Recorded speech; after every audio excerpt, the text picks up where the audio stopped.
Hello Aries, Sun, Moon, Rising, and Venus signs. Kamusta kayo? Sana po nasa mabuti kayong kalagayan.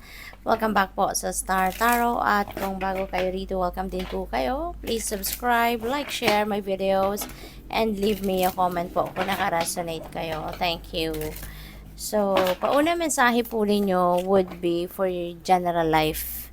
We have Knight of Swords. Ayan. So, changes are coming. No? Mayroong mga pagbabago na magaganap dito sa buhay ninyo at papunta na kayo doon, no, sa pagbabagong ito. Maybe you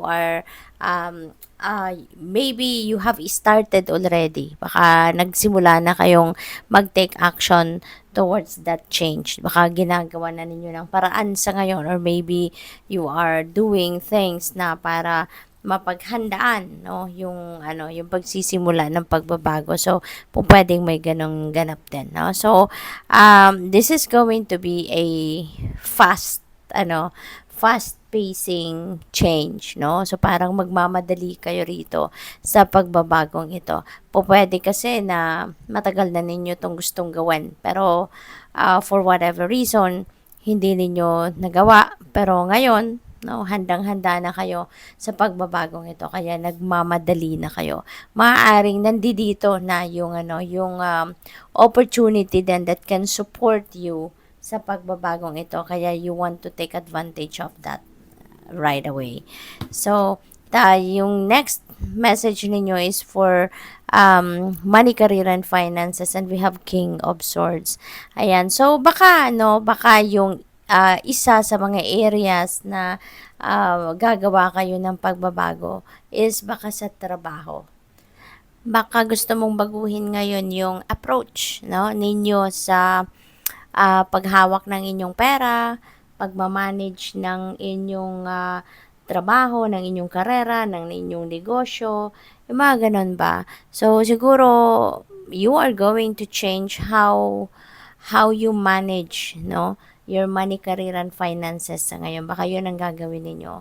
You know, mas magiging, siguro you're going to use more of your logic rather than your emotions sa pagdedesisyon, lalo-lalo na pagdating sa kaperahan, lalo-lalo na pagdating sa inyong career or negosyo, no? So yun ang napipick up ko dyan. So pagdating naman sa inyong relationships, we have a Seven of Pentacles. Ayan, so this is really beautiful. May hawak ka ng pentacle. Ito yung mga bunga ng inyong pagsisikap at pagtsatsaga. So ngayon may hawak ka na. So parang unti-unti makikita mo na din yung bunga ng inyong pagsisikap, ng inyong pagtsatsaga dito, na siguro mas ma-improve yung relationship ninyo, yung quality ng relasyon ninyo ng inyong person.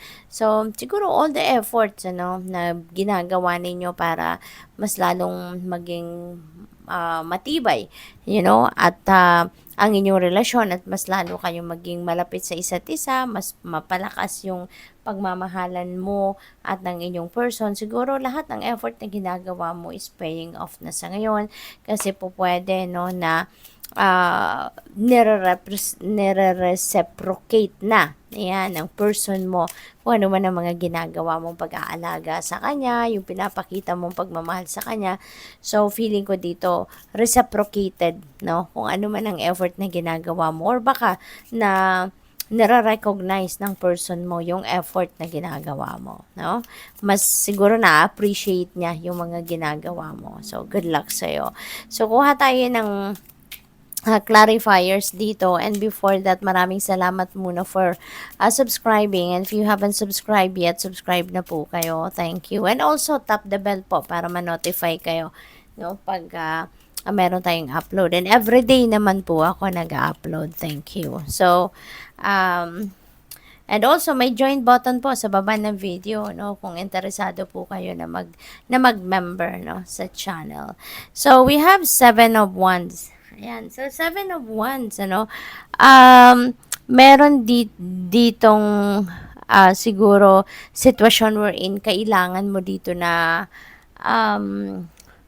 tawag dito, kailangan mo na depensahan ang inyong sarili, depensahan ninyo yung, or proteksyonan ninyo ang sa inyong sarili, or proteksyonan yung, kunyari, posisyon ninyo sa trabaho, or kung ano man, relationship, yung gano'n, no? There is something that you need to protect or there is something that you need to defend dito, no? So, yun ang nakikita ko rito. But, no, malayo, 'di ba? Malayo yung mga hawak nilang wants from you, still very far. Kaya pero nasa defensive mode ka, ibig sabihin nito na nakahanda ka for anything. Nakahanda ka sa kahit ano man na pwedeng gawin, no, ng mga taong ito sa iyo. Kasi feeling ko dito meron dito mga naninira sa iyo kasi out of inggit. No, siguro naiinggit sila sa kalagayan mo. Naiinggit sila sa kung ano man ang sitwasyon mo, no, sa buhay. So, we have Eight of Pentacles with the King of Swords. Ayan. So, feeling ko dito, maraming pag-aaral ang ginagawa ninyo, no? Maraming pag-aaral, maraming research ang ginagawa ninyo rito regarding talaga dito sa mga changes na gusto mong gawin sa ano ninyo, sa money, career, and finances ninyo. No? Kasi si Eight of Pentacles, this is about research, pag-aaral, nag-aano siya, nagtawag dito, nag-i-enhance siya or nag-gather siya ng marami pang kaalaman, no? Nag-aaral siya para marami siyang matutunan na bago, yung gano'n. So, pwedeng related yan dito, no? Sa approach na gagawin ninyo sa inyong money, career, and finances na gusto mong baguhin. So, maybe you are gathering more information, siguro nagre-research ka, nagtatanong-tanong ka, that could help you, no, na makapag-design ka, kumbaga, ng magandang pagbabago, no, na i-apply mo sa inyong money, career, and finances. Pwede rin, ang iba sa inyo rito, baka kayo ay nag-aaral sa ngayon, no? Maybe you are trying to develop pa your skills or your talents or your gifts, kung ano man ang ginagamit ninyo sa paghahanap buhay or kung ano man ang ginagamit ninyo sa pagtatrabaho. No? So, siguro, yun din ang mas inaaral ninyo, no? Para mas maging magaling kayo. We have Page of Swords. Ayan. So, pwede, no, na maraming information, maraming kayong, siguro nag-gather din kayo ng maraming mga impormasyon, balita, or opinion ng iba, no, input ng iba dito. So, marami din siguro kayo natatanggap na mga ganon. And that helps you, 'di ba? Sa ginagawa ninyong kumbaga pagpapaganda, no, or pagpapalago ng inyong relationship. So, siguro marami din ang nag-a-advise sa'yo, 'di ba, kung ano yung dapat mong gawin para mas lalong lumakas ang inyong relasyon, mas lalo kayong maging loving, and mas lalo maging harmonious ang inyong relationship with your person. So, maraming impormasyon na po pwedeng pumasok sa inyo sa ngayon. So, good luck sa'yo. So, Aries, final message ninyo, giving birth. Ayan, so pwede na meron ditong manganganak sa inyo, no? Or kung hindi man kayo, someone else siguro ang manganganak. At pwedeng ano talaga yan, baby talaga, tao talaga, ang i-welcome ninyo. Or pwede rin na this is a new beginning energy, di ba? Meron siguro kayong sisimulang bagong ganap sa buhay. Baka meron kayong sisimulang bagong project, bagong hanap buhay, bagong money path. You know, it could be anything.